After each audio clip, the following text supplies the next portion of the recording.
Okay, so this is a quick video on 7 phases of coaching sprinters in a nutshell. Data collection is the most important phase. If you're not collecting data, whether you're not using a stopwatch, getting any film, and this is not something that you need to do every day, but it is something that needs to be done on a daily basis. Everything you see on this list, you're basically going to be manipulating the data that you acquire, whether it's from film work or it's just a stopwatch or even your eyes. But data collection reigns supreme over every other factor that you're seeing on that list. So let's take a look at this sprinter right here. This is a very elite junior sprinter. This video is not about mechanics. I'm not going to go over that, although you will see the same film later on when discussing mechanics. Okay, so how do you use your data to establish a training pace? Training pace will be determined by the distance.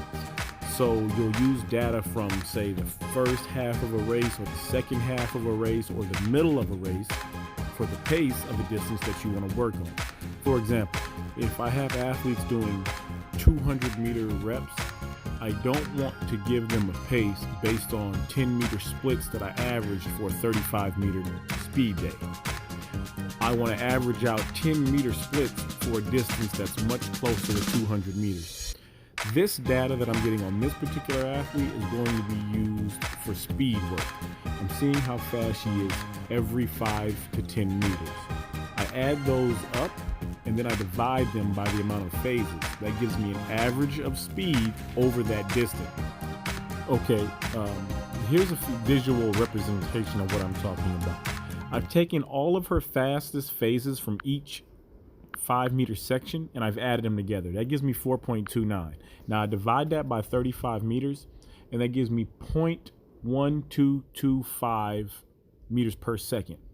Okay, so if I want to set a pace for her in a 35-meter race, her optimum race based on the phases that she's run, right?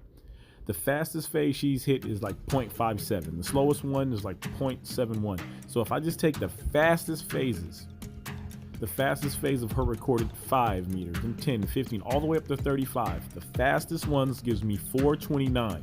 So that means if she puts together the perfect race, this is how fast she can run based on the data we have.